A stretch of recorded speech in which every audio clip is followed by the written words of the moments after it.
Students, my name is Ajit Pathak and welcome to the Royal Group of College Bodawal online classes.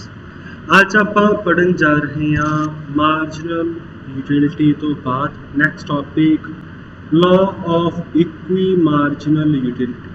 Law of equimarginal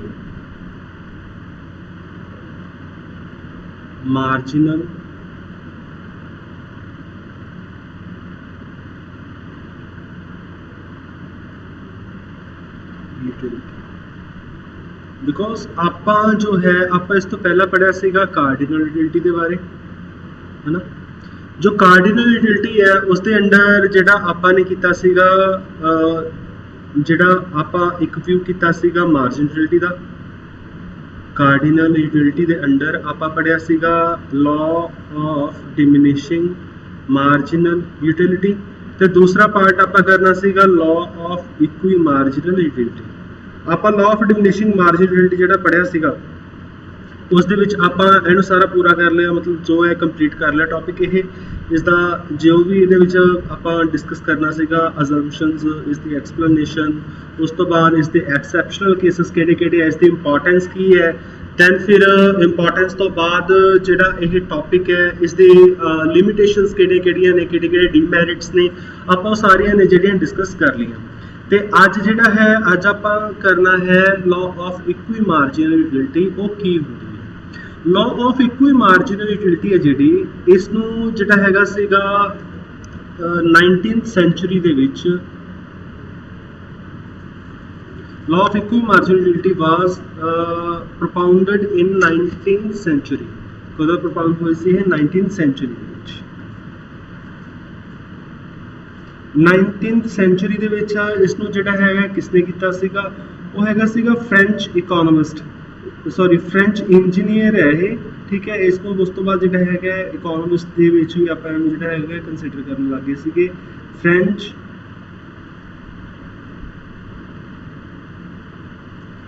engineer की नाम से इसका नाम से Gaussian, ठीक है। इसका नाम की सीगा गॉसन सीगा ते इस दे नाम दे नाल ही इसका जिहड़ा हैगा ये लॉ है जिहड़ा इहनूं जानिया जांदा है। इसनूं आपां जिहड़ा है गॉसन्स सैकेंड लॉ भी कहते हैं। गॉसन सैकेंड लॉ, ਉਹ ਗੌਸਨਸ ਫਸਟ ਲਾਅ ਸੀਗਾ ਲਾਅ ਆਫ ਡਿਮਿਨਿਸ਼ਿੰਗ ਮਾਰਜਨਲਿਟੀ ਵਾਲਾ। ਇਹ ਵਾਲਾ ਜਿਹੜਾ ਹੈਗਾ ਇਹ ਕੀ ਕਹਾਂਦਾ ਹੈ? ਇਹਨੂੰ ਆਪਾਂ ਕੀ ਕਹਿੰਦੇ ਆ? ਗੌਸਨਸ ਸੈਕਿੰਡ ਲਾਅ ਦੇ ਨਾਮ ਵੀ ਜਾਣਦੇ ਆ, ਠੀਕ ਹੈ। ਉਸ ਤੋਂ ਬਾਅਦ ਜਿਹੜਾ ਹੈਗਾ ਡਾਕਟਰ ਮਾਰਸ਼ਲ ਸੀ। ਡਾਕਟਰ ਮਾਰਸ਼ਲ ਨੇ ਇਹਨੂੰ ਜਿਹੜਾ ਹੈਗਾ ਦਿੱਤਾ ਸੀ law of maximum satisfaction. Marshall ਦੇ ਅਕੋਰਡਿੰਗ ਜੋ ਇਸ ਲਾਅ ਨੂੰ ਕੀ ਕਿਹਾ ਗਿਆ? ਲਾਅ ਆਫ मैक्सिमम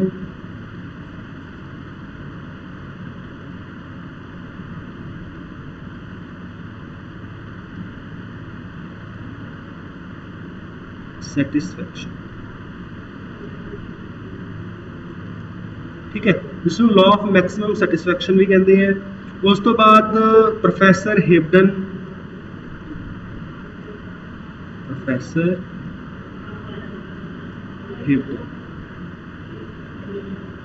ਪ੍ਰੋਫੈਸਰ ਹਿਬਡਨ ਦੇ ਅਕੋਰਡਿੰਗ ਜਿਹੜਾ ਹੈ ਇਹਨੂੰ ਆਪਾਂ ਲਾਅ ਆਫ ਰੈਸ਼ਨਲ ਕੰਜ਼ਿਊਮਰ ਵੀ ਕਹਿੰਦੇ ਆ।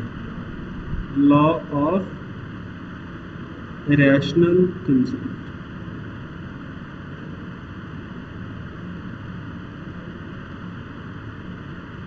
ਠੀਕ ਹੈ। ਹੁਣ ਇਹਨਾਂ ਨੂੰ ਕਿਉਂ ਕਿਹਾ ਜਾਂਦਾ ਹੈ? ਇਸ ਦਾ ਰੀਜ਼ਨ ਕੀ ਹੈ? ਕਿਉਂਕਿ ਜਦੋਂ ਆਪਾਂ ਜਿਹੜਾ ਆਪਾਂ ਕੀਤਾ ਸੀ ਲਾਅ ਆਫ ਡਿਮਿਨਿਸ਼ਿੰਗ ਮਾਰਜਨਲ ਯੂਟਿਲਿਟੀ, ठीक है। Law of diminishing margin utility ਦੇ ਵਿੱਚ ਆਪਾਂ ਕਿਸੇ ਵੀ ਚੀਜ਼ ਦੀ ਅਗਰ ਆਪਾਂ ਕੰਜ਼ੰਪਸ਼ਨ ਕਰ ਰਹੇ ਹਾਂ ਤਾਂ ਉਹ ਜਿਹੜੀ ਕੰਜ਼ੰਪਸ਼ਨ ਹੈ ਉਹ ਕਿਸ ਲੈਵਲ ਤੇ ਹੁੰਦੀ ਹੈ? ਉਹਦੇ ਵਿੱਚ ਆਪਾਂ ਕੀ ਕਰਦੇ ਸੀ? ਆਪਾਂ ਜਿਹੜਾ ਕੰਜ਼ੰਪਸ਼ਨ ਕਰ ਰਹੇ ਸੀ ਉਹ ਆਪਾਂ ਕਿਸੇ ਇੱਕ ਕਮੋਡਿਟੀ ਨੂੰ ਕੀ ਕਰ ਰਹੇ ਸੀ? ਕੰਜ਼ਿਊਮ ਕਰ ਰਹੇ ਸੀ। ਆਪਾਂ ਉਸ ਦੀ ਸੈਟਿਸਫੈਕਸ਼ਨ ਦੀ ਗੱਲ ਕਰਦੇ ਸੀ। ਉਸ ਦੇ ਵਿੱਚ ਆਪਾਂ ਇੱਕੋ ਚੀਜ਼ ਕੰਜ਼ਿਊਮ ਕਰਕੇ ਚੱਲੇ ਸੀ ਕਿ ਜਿਹੜਾ ਹੈਗਾ ਇੱਕ ਕੰਜ਼ਿਊਮਰ ਹੈ ਉਹ ਕੀ ਹੈ? ਇੱਕੋ ਕਮੋਡਿਟੀ ਨੂੰ ਲਗਾਤਾਰ ਕੰਟੀਨਿਊ ਕੀ ਕਰ ਰਿਹਾ ਹੈ? ਕੰਜ਼ਿਊਮ ਕਰ ਰਿਹਾ ਹੈ, ठीक है। आप यही गल की law of diminishing margin utility के अंडर। सो ਅਗਰ ਆਪਣੇ ਕੋਲੇ ਜੋ ਕਮੋਡਿਟੀਜ਼ ਨੇ ਉਹ ਇੱਕ ਤੋਂ ਵੱਧ ਹੋ ਜਾਣ, ਮਤਲਬ ਅਗਰ ਆਪਣੇ ਕੋਲੇ ਕਮੋਡਿਟੀਜ਼ 2 ਜਾਂ 2 ਤੋਂ ਵੱਧ ਹੋ ਜਾਣ, ਠੀਕ ਹੈ, 2 ਤੋਂ ਜ਼ਿਆਦਾ, 2 ਔਰ ਮੋਰ ਦੈਨ 2 ਹੋਣ, ਤਾਂ ਇਸ ਕੇਸ ਦੇ ਵਿੱਚ ਜਿਹੜਾ ਹੈ ਆਪਣੇ ਕੋਲੇ ਮਤਲਬ ਆਪਾਂ ਜਿਹੜੀ ਹੈਗੀ ਇੱਕ ਕੰਜ਼ਿਊਮਰ ਹੈ ਉਹ ਆਪਣਾ ਐਕਸਪੈਂਡੀਚਰ ਕਿਸ ਤਰੀਕੇ ਨਾਲ ਕਰੂਗਾ, ਆਪਣਾ ਜੋ ਜਾਂ ਕੰਜ਼ੰਪਸ਼ਨ ਕਿਸ ਤਰੀਕੇ ਦੇ ਨਾਲ ਕਰੂਗਾ, ਠੀਕ ਹੈ।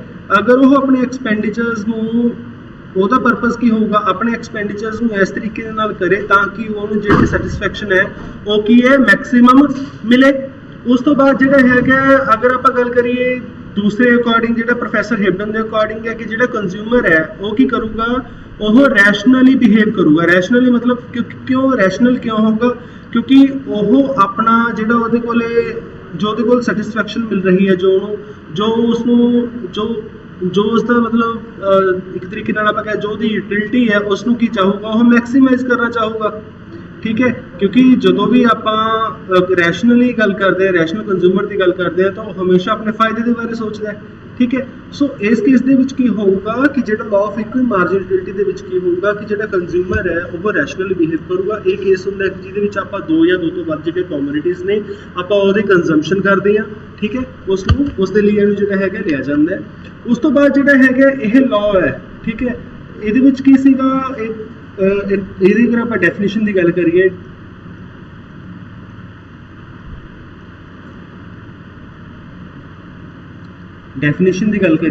ਤਾਂ ਇਸ ਡੈਫੀਨੇਸ਼ਨ ਦੇ ਵਿੱਚ ਕੀ ਹੈ, ਡਾਕਟਰ ਮਾਰਸ਼ਲ ਨੇ ਇਹਦੇ ਬਾਰੇ ਕੀ ਕਿਹਾ, ਡਾਕਟਰ ਮਾਰਸ਼ਲ ਇਸ ਦੀ ਡੈਫੀਨੇਸ਼ਨ ਦਿੱਤੀ ਹੈ। ਅਕੋਰਡਿੰਗ ਡਾਕਟਰ ਮਾਰਸ਼ਲ ਕੀ ਹੈ, if a person has a thing, if a person has a thing and which he can put to several uses, which he can put to several uses, which he can put to several uses in such a way that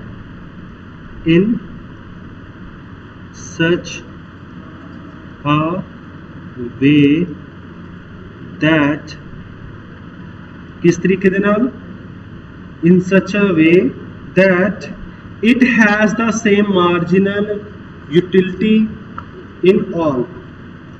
It has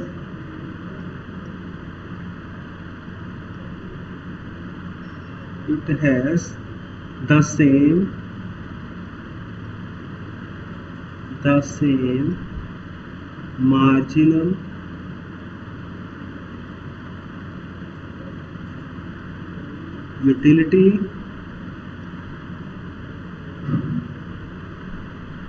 marginal utility in all। मतलब कि एक consumer, अगर कोई ਆਪਾਂ consumer ਦੀ ਗੱਲ ਕਰੀਏ, ਇੱਕ person ਦੀ ਗੱਲ ਕਰਦੇ ਹਾਂ, ਹੈਜ਼ ਅ ਥਿੰਗ, ਅਗਰ ਉਹਦੇ ਕੋਲ ਕੋਈ ਚੀਜ਼ ਹੈ, ਉਸਦੇ ਅਲੱਗ-ਅਲੱਗ ਯੂਜ਼ਸ ਨੇ, ਡਿਫਰੈਂਟ ਯੂਜ਼ਸ ਨੇ, ਉਸਨੂੰ ਇਸ ਤਰੀਕੇ ਦੇ ਨਾਲ ਯੂਜ਼ ਕਰੂਗਾ in such a way that it has same margin utility in all. ਉਹਨੂੰ ਜਿਹੜੀ ਯੂਟਿਲਿਟੀ ਹੈ ਉਹ ਕੀ ਹੈ, ਸੇਮ ਮਿਲੇ, ਠੀਕ ਹੈ। ਮਾਰਜਨ ਯੂਟਿਲਿਟੀ ਉਸਦੀ ਕੀ ਹੋਵੇ, ਸੇਮ ਹੋਵੇ। ਮਤਲਬ ਕੀ ਹੈ, margin utility of x upon price of x is equal to marginal utility of y upon price of y is equal to marginal utility of money price m unit and price of m unit, ठीक है। सो इस तरीके ਦੇ ਨਾਲ ਹੋਊਗਾ ਕਿ जो marginal utility of x है upon price, marginal utility of y upon price, ਇਹ ਸਾਰੇ ਜਦੋਂ ਇਕੁਅਲ ਹੋ ਜਾਣਗੇ ਉਸ ਸਿਚੁਏਸ਼ਨ ਦੇ ਵਿੱਚ ਜਿਹੜਾ ਕੰਜ਼ਿਊਮਰ ਹੈ ਉਹ ਕੀ ਇਕੁਇਲਿਬ੍ਰੀਅਮ ਦੇ ਵਿੱਚ ਹੋਊਗਾ, ਜਾਂ ਉਸ ਸਿਚੁਏਸ਼ਨ ਦੇ ਵਿੱਚ ਜਿਹੜਾ ਕੰਜ਼ਿਊਮਰ ਹੈ ਉਹ ਕੀ ਹੈ, ਮੈਕਸਿਮਮ ਸੈਟਿਸਫੈਕਸ਼ਨ ਕੀ ਕਰੂਗਾ, ਗੇਨ, ਠੀਕ ਹੈ ਜੀ। ਤਾਂ ਇਸ ਨੂੰ ਆਪਾਂ ਇਹ ਵੀ ਕਹਿ ਸਕਦੇ ਹਾਂ ਕਿ ਜਿਹੜਾ ਹੈਗਾ ਇੱਕ ਕੰਜ਼ਿਊਮਰ ਹੈ, ਅਗਰ ਉਹ ਆਪਣੀ ਸੈਟੀਸਫੈਕਸ਼ਨ ਚਾਹੁੰਦਾ ਹੈ ਤਾਂ ਉਹ ਕੀ ਕਰੂਗਾ, ਉਹ ਆਪਣੀ ਜਿਹੜੀ ਯੂਨਿਟਸ ਹੈ ਜਾਂ ਉਹਦੇ ਕੋਲ ਅਗਰ ਮਨੀ ਹੈ, ਅਗਰ ਪੈਸਾ ਹੈ, ਠੀਕ ਹੈ, ਅਗਰ ਉਸਦੇ ਕੋਲ ਇਨਕਮ ਹੈ, ਆਪਣੀ ਇਨਕਮ ਨੂੰ ਇਸ ਤਰੀਕੇ ਨਾਲ ਉਸਦਾ ਜਿਹੜਾ ਹੈਗਾ ਐਕਸਪੈਂਡੀਚਰ ਇਸ ਤਰੀਕੇ ਦੇ ਨਾਲ ਕੀਤਾ ਜਾਊਗਾ ਤਾਂ ਕਿ ਜਿਹੜਾ ਹੈਗਾ ਲਾਸਟ ਪੈਨੀ ਅਗਰ ਉਹ ਖਰਚ ਕਰ ਰਿਹਾ ਹੈ, ਅਗਰ ਲਾਸਟ ਪੈਨੀ ਅਗਰ ਉਹ ਖਰਚ ਕਰ ਰਿਹਾ ਹੈ ਜਾਂ ਲਾਸਟ ਰੁਪਏ ਅਗਰ ਉਹ ਖਰਚ ਕਰ ਰਿਹਾ ਹੈ ਤਾਂ ਉਸ ਤੋਂ ਜੋ ਉਸਨੂੰ ਯੂਟਿਲਿਟੀ ਮਿਲੂਗੀ ਉਹ ਉਸਨੂੰ ਕੀ ਮਿਲੇ, ਸੇਮ ਮਿਲੇ, ਉਸ ਤੋਂ ਯੂਟਿਲਿਟੀ ਕੀ ਮਿਲੇ, ਸੇਮ ਮਿਲੇ, ਠੀਕ ਹੈ। ਸੋ ਇਹ ਆਪਾਂ ਨੂੰ ਕਿਹਦੇ ਵਿੱਚ ਸ਼ੋ ਕਰਦਾ, ਇਹ ਆਪਾਂ ਨੂੰ ਦੱਸਦਾ ਹੈ ਇਹ ਲਾਅ ਆਫ ਇਕੁਈ ਮਾਰਜਿਨਲ ਯੂਟਿਲਿਟੀ ਦੇ ਅੰਦਰ, ਜਿਸ ਦੇ ਵਿੱਚ ਆਪਾਂ ਜਿਹੜਾ ਹੈਗਾ ਗੱਲ ਕਰਦੇ ਹਾਂ ਕਿਸ ਚੀਜ਼ ਦੀ ਗੱਲ ਕਰਦੇ ਹਾਂ ਕਿ ਜਿਹੜਾ ਕੰਜ਼ਿਊਮਰ ਹੈ ਉਹ ਆਪਣੀ ਜੋ ਸੈਟੀਸਫੈਕਸ਼ਨ ਹੈ ਉਸ ਨੂੰ ਮੈਕਸਿਮਾਈਜ਼ ਕਰਨਾ ਚਾਹੁੰਦਾ ਹੈ, ਠੀਕ ਹੈ। ਚਾਹੇ ਉਹ ਜਿਹੜਾ ਹੈਗਾ ਕੰਜ਼ਿਊਮਰ ਹੈ ਉਸਦੀ ਕੀ ਕਰੇ, ਚਾਹੇ ਤਾਂ ਉਸਦਾ ਜਿਹੜਾ ਹੈਗਾ ਪ੍ਰਾਈਸ ਜਿਹੜਾ ਹੈਗਾ ਮਾਰਜਿਨਲ ਯੂਟਿਲਿਟੀ ਜਿਹੜੀ ਸੇਮ ਹੋਵੇ, ਚਾਹੇ ਆਪਾਂ ਰੇਸ਼ੀਓ ਲੈ ਲਈਏ marginal utility of x upon price of x, ਜਾਂ ਆਪਾਂ ਕਹਿ ਸਕਦੇ ਹਾਂ ਕਿ ਅਗਰ ਇੰਡੀਵਿਜੂਅਲ ਕੋਲ ਇਨਕਮ ਹੈ ਤਾਂ ਉਹ ਆਪਣੀ ਇਨਕਮ ਨੂੰ ਇਸ ਤਰੀਕੇ ਦੇ ਨਾਲ ਖਰਚ ਕਰੂਗਾ ਕਿ ਉਹਨੂੰ ਜਿਹੜੀ ਲਾਸਟ ਯੂਨਿਟ ਤੋਂ ਜਿਹੜੀ ਉਹਨੂੰ ਯੂਟਿਲਿਟੀ ਮਿਲ ਰਹੀ ਹੈ, ਠੀਕ ਹੈ, ਲਾਸਟ ਯੂਨਿਟ ਤੋਂ ਜਿਹੜੀ ਉਹਨੂੰ ਯੂਟਿਲਿਟੀ ਮਿਲ ਰਹੀ ਹੈ ਉਹ ਸਾਰੀ ਸੇਮ ਹੋਵੇ। ਮਤਲਬ ਅਗਰ ਇੱਕ ਇੰਡੀਵਿਜੂਅਲ ਦੇ ਕੋਲ 10 ਰੁਪਏ ਨੇ, ਅਗਰ 10 ਰੁਪਏ ਦੇ ਵਿੱਚੋਂ ਹਰ ਇੱਕ ਚੀਜ਼ ਦਾ ਪ੍ਰਾਈਸ ਜਿਹੜਾ ਹੈਗਾ ਦੋ ਉਹਦੇ ਕੋਲ ਕੋਮੋਡਿਟੀਜ਼ ਨੇ, ਇੱਕ A ਹੈ ਇੱਕ B ਹੈ, A ਤੇ B ਦੇ ਉੱਪਰ ਉਹ ਇਸ ਤਰੀਕੇ ਨਾਲ ਖਰਚ ਕਰੂਗਾ, ਠੀਕ ਹੈ, 1 ਰੁਪਇਆ, ਮਤਲਬ ਜਦੋਂ ਉਹਦਾ ਲਾਸਟ ਰੁਪੀ ਰਹਿ ਗਿਆ, ਲਾਸਟ ਵਾਲਾ 1 ਰੁਪਇਆ ਰਹਿ ਗਿਆ ਤਾਂ ਉਹਨੂੰ ਜਿਹੜੀ ਯੂਟਿਲਿਟੀ ਮਿਲੂਗੀ ਦੋਨੋਂ ਯੂਨਿਟਸ ਤੋਂ ਕੀ ਹੈ, ਸੇਮ ਮਿਲੂਗੀ, ਮਾਰਜਿਨ ਯੂਟਿਲਿਟੀ ਦੋਨੋਂ ਯੂਨਿਟ ਤੋਂ ਕੀ ਹੋਊਗੀ, ਸੇਮ ਗੇਨ ਕਰੂਗਾ, ਠੀਕ ਹੈ ਜੀ। ਸੋ ਇਹ ਜਿਹੜਾ ਹੈਗਾ ਤੁਹਾਡਾ ਲਾਅ ਆਫ ਜਿਹੜਾ ਹੈਗਾ ਲਾਅ ਆਫ ਇਕੁਈ ਮਾਰਜਿਨ ਯੂਟਿਲਿਟੀ ਜਿਹੜਾ ਹੈਗਾ ਇਹ ਤੁਹਾਡਾ ਦੱਸਦਾ ਹੈ, ਠੀਕ ਹੈ ਜੀ।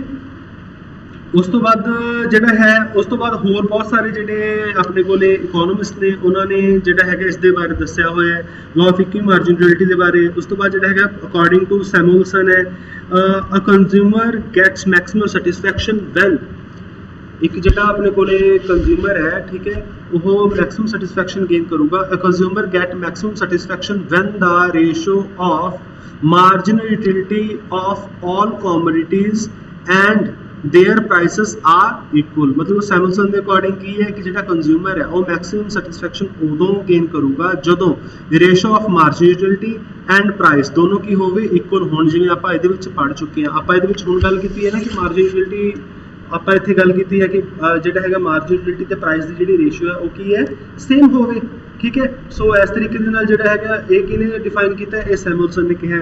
ਉਸ ਤੋਂ ਬਾਅਦ ਹੈਗਾ ਹਿਕਸ ਨੇ ਕਿਹਾ utility will be maximised when the marginal units of expenditure in each direction bring the same increase in utility। it means ਜਿਹੜੀ marginal utility of money, ਜਿਹੜੀ marginal utility ਹੈ MU1 MU2, ਠੀਕ ਹੈ, ਇਹ ਕੀ ਹੋਵੇ marginal utility of first, marginal second, marginal utility of third unit ਤੋਂ ਇਹ ਸਾਰੇ ਕੀ ਹੋਣ ਨਾ, ਇਕੁਅਲ ਹੋ ਜਾਣ, ਠੀਕ ਹੈ। ਸੋ ਇਸ ਤਰੀਕੇ ਦੇ ਨਾਲ ਜਿਹੜਾ ਹੈਗਾ law of equal margin utility ਦੇ ਵਿੱਚ ਜਿਹੜਾ ਹੈਗਾ ਆਪਾਂ ਪੜਾਂਗੇ।